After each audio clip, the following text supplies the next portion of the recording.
du jeu de rôle? Alors, qui je suis? Donc moi, c'est Vinsou, je suis, Mmh. l'actuel fondateur des éditions du Crystalium, une, jeune maison d'édition de jeux de rôle sur table et donc de jeux de papier aussi, jeux de papier, jeux de jeux de plateau, pardon. On existe depuis pas longtemps et on avait pour ambition de repérer les jeunes talents, les jeunes auteurs qui présentent, qui courent de festival en festival, leurs petits protos et donc de repérer les talents prometteurs et de mettre en avant leur travail en fait, car, je sais aussi la difficulté des jeunes auteurs à des fois trouver une oreille attentive auprès de gros éditeurs. Et nous, on espère un peu se poser en petit intermédiaire pour combler ce manque d'attention de la part de certains. Et donc ainsi promouvoir les jeunes auteurs donc en mettant en avant leur talent tout en gardant au plus possible le côté original de leur création. Pour ce qui est de qui je suis, donc rôliste depuis un peu plus de 15 ans et joueur depuis que je suis tout petit en fait. J'ai passé ma vie à jouer donc forcément au début c'était sur les consoles de jeux donc je suis de la génération NES et Super NES et j'ai vraiment commencé quand avec les premières consoles, les premiers le CPC, Commodore 64 et Atari 2600 donc j'ai grandi vraiment avec l'évolution de tous ces médias là. J'ai aussi connu donc tous les dramas qui ont tourné autour, donc que ce soit Mireille Dumas, Ségolène Royal, la fin du Club Dorothée, les mangas violents, ou mon Dieu, un peu de sang, au secours, on va tous devenir des psychopathes. Donc voilà, tout ça, j'ai grandi avec toutes ces évolutions. Aujourd'hui, j'ai dans le milieu du jeu de rôle et du jeu de plateau, donc pendant longtemps, j'étais un peu un grand présent sur beaucoup de stands des autres éditeurs à faire des présentations, des animations à découverte avec le public pour les jeux des autres. Et depuis le début de l'année, enfin ça fait déjà longtemps que le projet est en réflexion. Et en fin de compte, on a avec un ami à moi, Arnaud, qui est aussi un grand rôliste sur Nice, on est niçois, hein, et on a décidé en fin de compte de s'investir un peu plus professionnellement dans le milieu. Et donc, bon, bah, les éditions du Crystalium sont nées de cette ambition. Mmh. Bah, écoute, super, merci à toi. Alors, ça tombe bien puisque, tu dois très bien connaître justement, l'histoire du jeu de rôle. Alors quand je dis histoire, je parle plus de la genèse, de savoir, comment est-ce que justement l'idée du jeu Elestria, elle est venue, comment c'était quoi le point de départ et cetera? Est-ce que voilà, tu peux nous raconter, comment est-ce que, le projet a commencé? Alors pour le coup, donc moi donc je suis l'éditeur du jeu Elestria. L'auteur, notre regretté Sylvain Garnier, n'a pas pu nous faire l'honneur de sa présence pour plein de raisons. Donc forcément, si, il pourra en parler donc presque aussi bien que moi. Donc je vais l'histoire d'Elestria remonte en fin de compte à plusieurs années. Sylvain, donc son auteur, c'est un grand rôliste, lui aussi. Il a fait du jeu de rôle depuis ses petites années aussi avec ses frangins. Et il a écumé pendant des années des campagnes comme Donjons et Dragons, donc il a fait beaucoup de jeux de rôle que moi je considère aussi comme classiques, puisque l'Estria est assez original dans ses idées. Et en fait, Elestria s'est un petit peu posé en tant que l'anti-Donjons et Dragons. C'est-à-dire que typiquement, comme Sylvain aime le décrire, dans Elestria, il n'y a pas de donjon, il n'y a pas de dragon. Mmh. Donc c'est un jeu où il voulait favoriser, mettre l'accent sur la narration et l'exploration, plutôt que de se fier à des fiches de perso carrées avec des statistiques, des compétences très carrées, blam blam blam blam, où quelque part la fiche de perso joue pour toi et te dit ce que tu ne peux faire et pas faire, ou alors c'est très dur. Dans Elestria, il a voulu s'affranchir de tout ça. Et il a voulu donner donc en gros toutes les clés d'aventure et d'exploration aux joueurs, bien sûr au MJ, mais dans son idée donc de maîtrise des éléments, puisque dans tous les jeux, dans tous les films, dans tous les jeux vidéo qu'on puisse connaître et aimer, bah, il y a toujours des éléments, il y a toujours de l'eau, du vent, de la terre, et dans la mesure où dans Elestria, où on maîtrise à proprement parler tous ces éléments-là, c'est vraiment une façon totalement originale et nouvelle de découvrir le jeu de rôle. Donc, il voulait vraiment s'affranchir de toutes ces barrières matérielles et financières que pouvaient imposer des jeux comme Donjons et Dragons. Typiquement, un monstre est trop fort pour moi, donc je vais devoir m'acheter une nouvelle armure pour être mieux équipé et donc acheter le dragon, donc tuer des monstres moins forts pour avoir de l'argent, pour ensuite acheter à l'échelle marchand et acheter l'équipement qu'il faut. Là, on voulait sortir de tout ça pour offrir une une toute nouvelle expérience du JDR.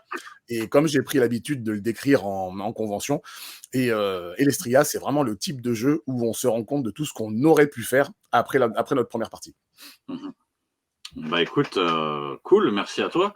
Alors justement, là, on va rentrer plus dans l'univers du jeu de rôle puisque tu en as parlé, il y a là, cette histoire, d'éléments, mais on est dans quoi comme type d'univers? Est-ce qu'on est dans du médiéval fantastique, du futuriste? On se place où exactement? On est typiquement dans du médiéval fantasy de type un peu post-apo, puisque Elestria, donc en gros Elestria c'est le nom du monde d'Elestria, et dans le background du jeu, qui sera bien sûr détaillé dans le livre de règles, on a plusieurs âges, plusieurs époques dans l'évolution d'Elestria.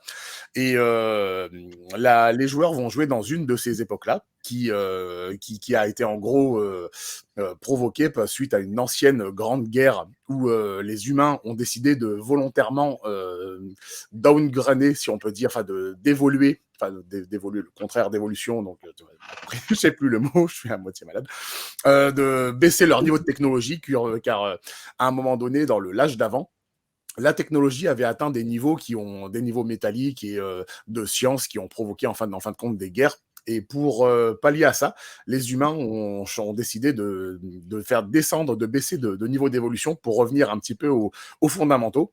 Et c'est là que l'époque du jeu, l'époque qu'on va jouer, entre en jeu avec en gros beaucoup de remises à niveau et beaucoup de retours aux fondamentaux qui tournent autour de la nature, de s'éloigner le plus possible des évolutions technologiques qui, dans les âges d'avant, en fin de compte, ont mis à mal l'humanité dans son évolution, ont provoqué des guerres.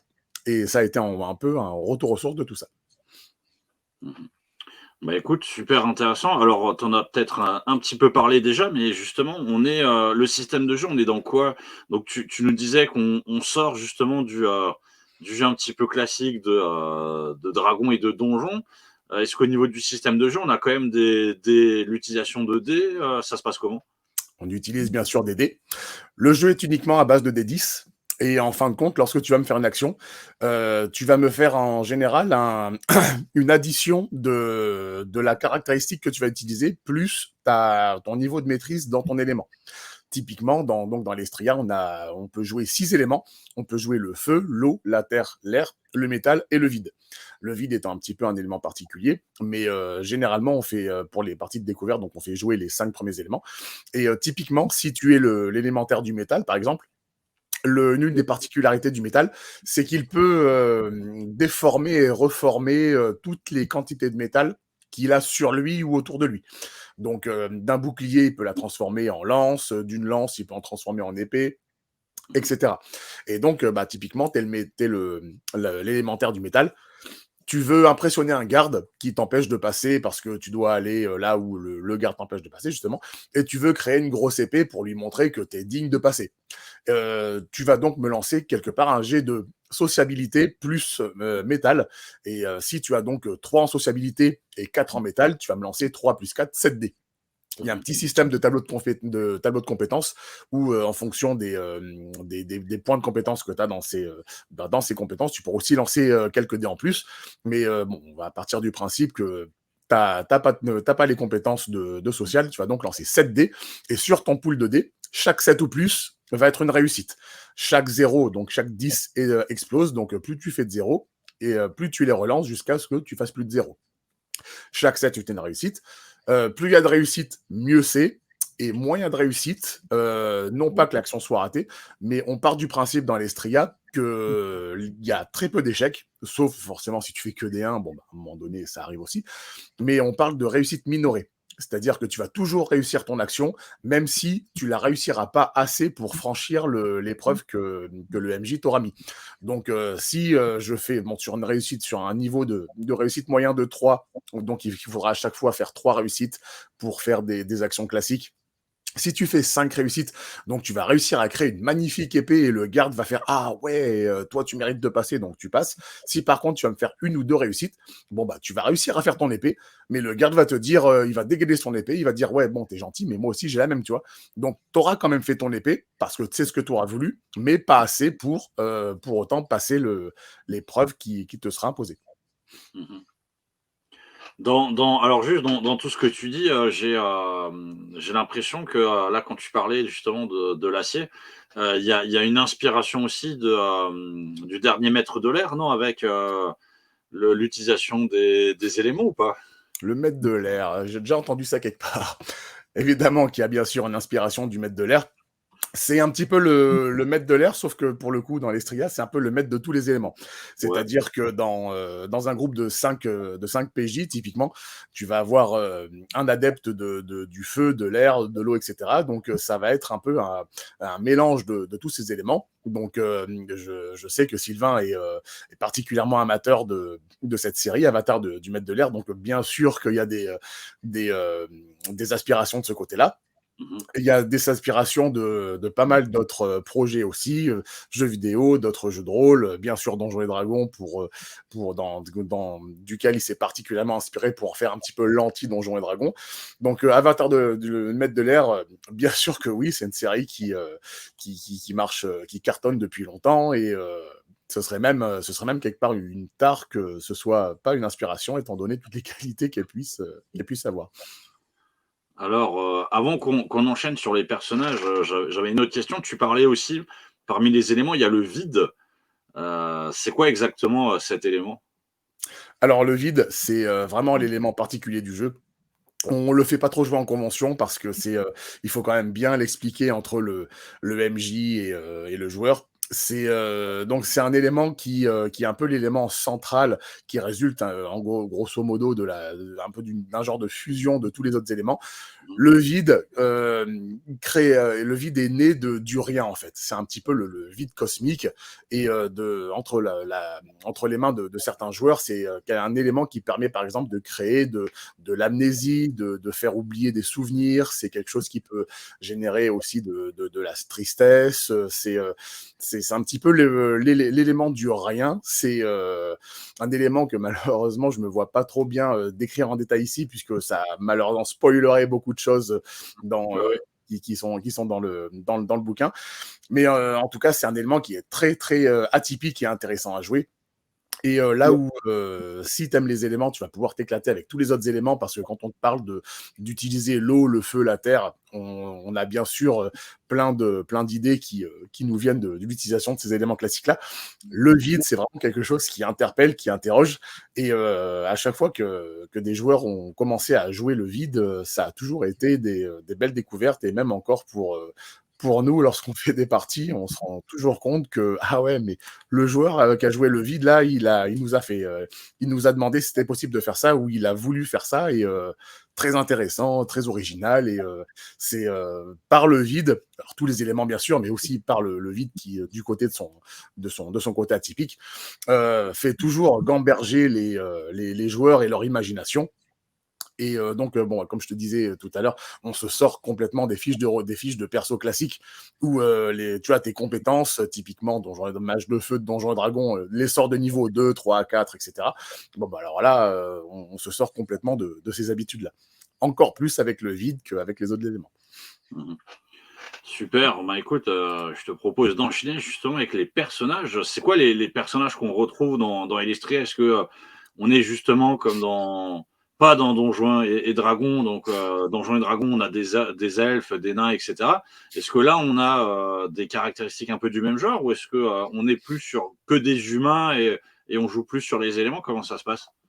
Alors, pour le coup, il y a plusieurs espèces qui peuplent le monde d'Elestria. La population majoritaire, c'est les humains, donc toi, moi, tes voisins. Donc le monde d'Elestria, c'est plusieurs continents, avec en gros un élément qui est un petit peu l'élément maître sur l'élément principal de chaque continent. Les humains sont partout sur Terre. Donc c'est la population dominante. Il y a aussi des elfes et des nains qui sont aussi dans d'autres régions et qui ont leur propre raison sociale et principe d'activité, et donc leur propre mode de fonctionnement. Tout le monde se mélange, hein. Il peut y avoir des humains partout, des elfes, des délégations d'elfes qui se baladent dans les villes humaines, les villes, les villages, etc. On a aussi des êtres élémentaires qui sont purement élémentaires. Et donc, ce sera aussi en partie ceux qui seront joués par les joueurs. On les appelle donc des généasies, des génies et des sibylles. Et tous ces types d'adeptes élémentaires sont directement issus des éléments. Donc, par exemple, si tu vas jouer une sibylle de l'eau, tu vas pouvoir respirer sous l'eau sans problème, nager à des profondeurs sans problème. Si tu es un génie de l'air ou du feu, donc enfin un génie de l'air, tu vas pouvoir voler dans les airs sans problème. Si tu joues le feu, tu vas pouvoir donc plonger dans un volcan sans problème aussi, étant donné que tu es directement issu de cet élément. Pour le génie de la Terre, par exemple, lui, il pourra franchir des murs de pierre ou des portes de pierre sans problème, étant donné qu'il va en gros fusionner avec la roche pour passer pour utiliser la roche pour traverser cette même roche dont il est issu.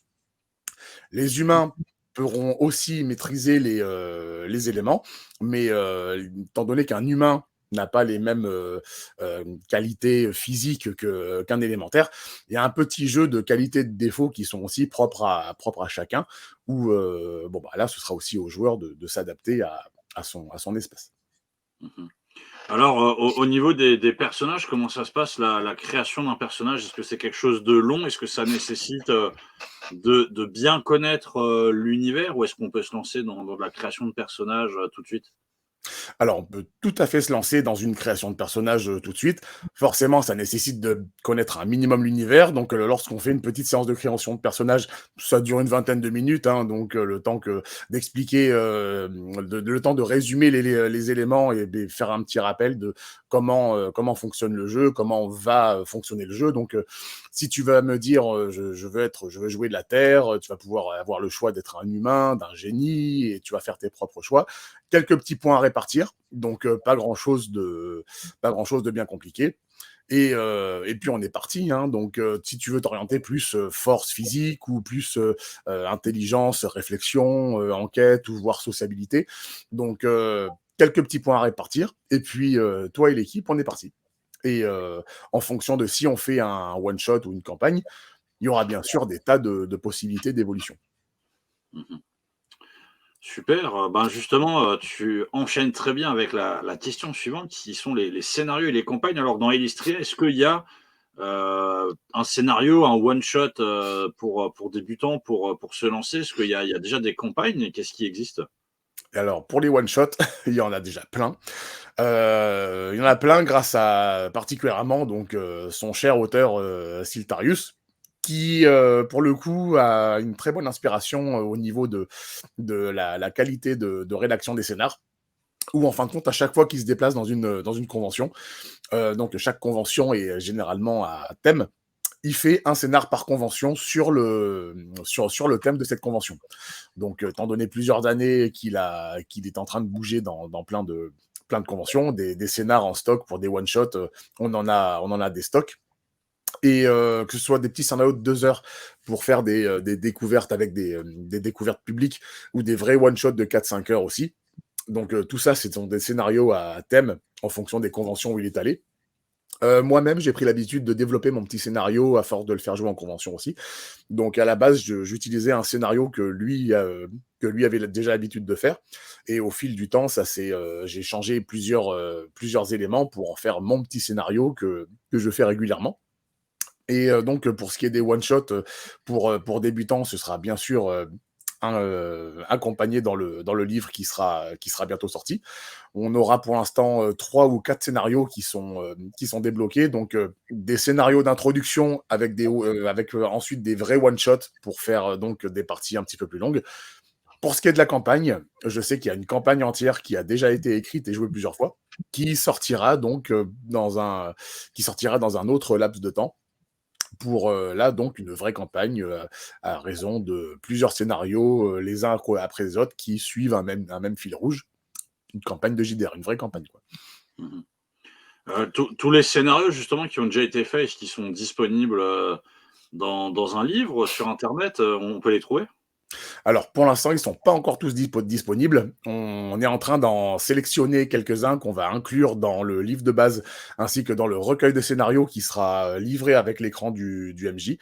Donc là, on a progressivement passé tous les paliers qui permettaient de débloquer des scénarios supplémentaires. Donc on va faire un choix en termes de qualité de scénar et d'en inclure donc dans le recueil de scénar et du livre de base.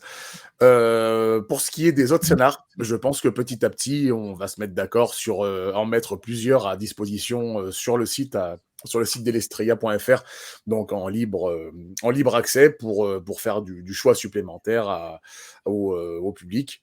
Ou voir aussi par la suite sortir un nouveau recueil, peut-être un recueil à thème. Là, beaucoup de possibilités ouvertes, sont ouvertes et sont à étudier pour faire des recueils peut-être voilà, sur des thèmes particuliers. Bah, écoute, super. Alors, ben, justement, là, on a parlé un petit peu de l'univers, du système de jeu, des personnages, des scénarios et donc pour, tous, les MJ, qui aimeraient bien se lancer, sur Elestria, est-ce que tu as déjà des conseils, pour meuger et est-ce que tu as aussi, des conseils pour donner envie de se mettre dessus? Alors, les conseils pour les MJ, là encore une fois, on va retourner donc dans les vieilles habitudes de Donjons et Dragons.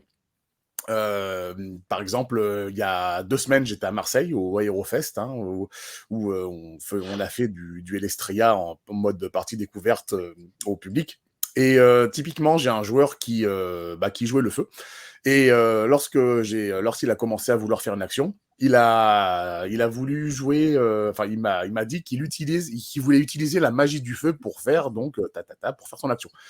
Bah, en tant qu'MJ et en tant que donc représentant du jeu et du système, pour l'expliquer et le cadrer, je l'ai directement arrêté et je lui ai dit: «Hop, hop, hop, hop, on n'est pas dans Donjons et Dragons ici, tu es pas un mage du feu, il y a pas de magie du feu, tu as pas de point de mana.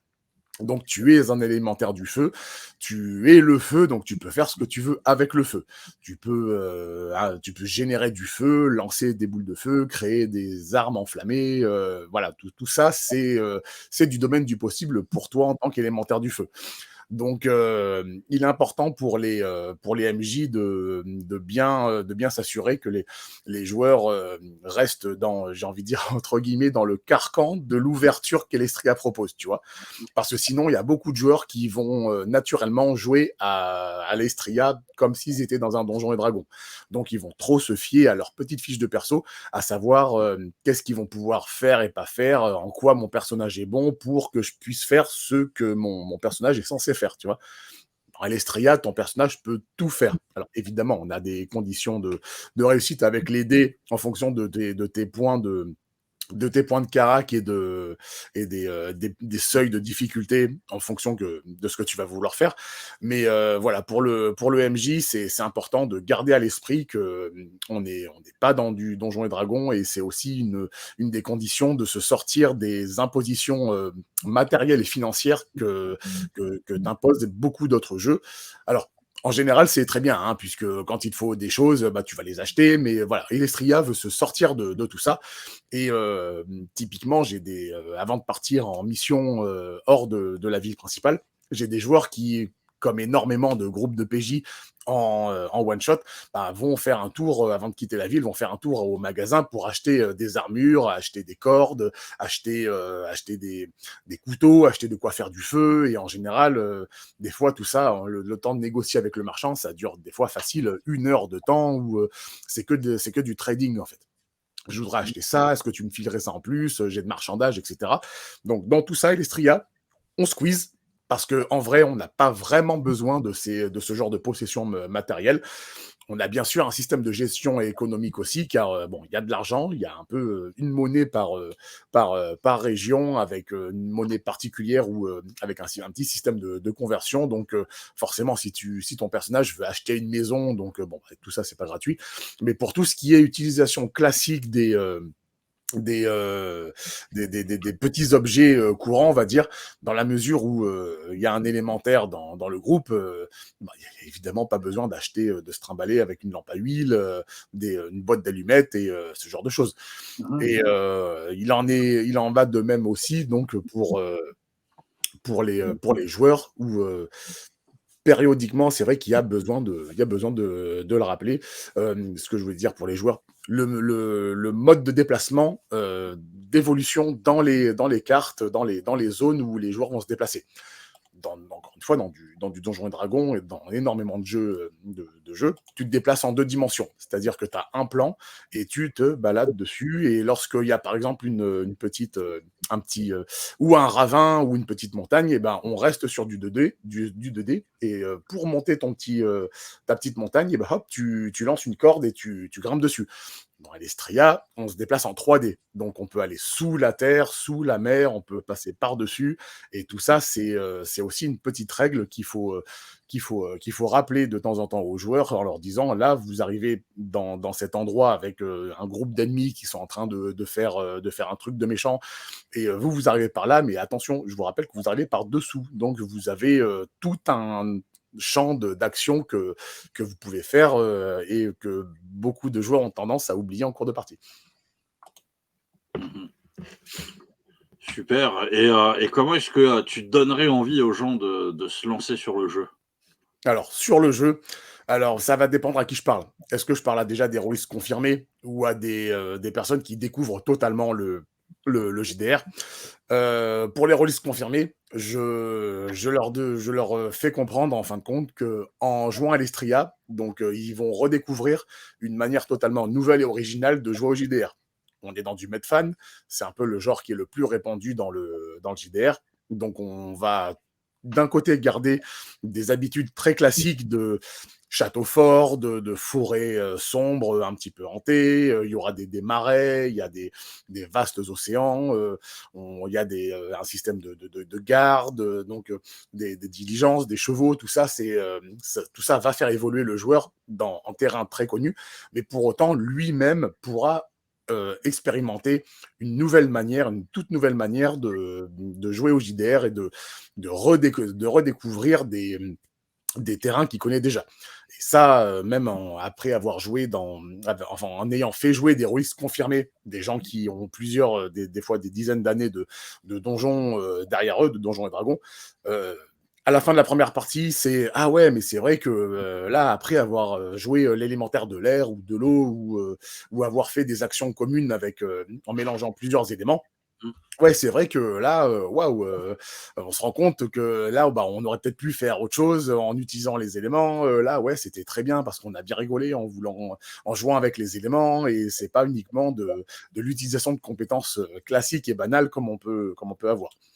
Et pour ce qui est d'intéresser les nouveaux joueurs, donc quelqu'un qui n'a jamais fait de JDR, ce qui arrive très souvent en convention. Moi, personnellement, il y a un truc que j'aime beaucoup, c'est lorsque je fais une nouvelle tablée de joueurs et que un groupe d'amis, par exemple, et que à tous, c'est leur première partie de JDR. Donc déjà, je leur explique en gros ce que c'est que le JDR. Je leur explique qu'en gros, c'est comme si vous allez vivre un film et que vous allez être donc les acteurs de ce film. Vous allez directement être les protagonistes de ce film et influer sur la suite des événements.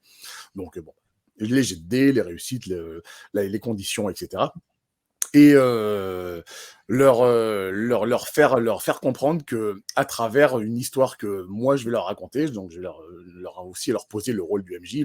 Le MJ est donc l'univers du jeu. Le MJ va être le jeu, les joueurs, les PNJ avec qui ils vont interagir, etc.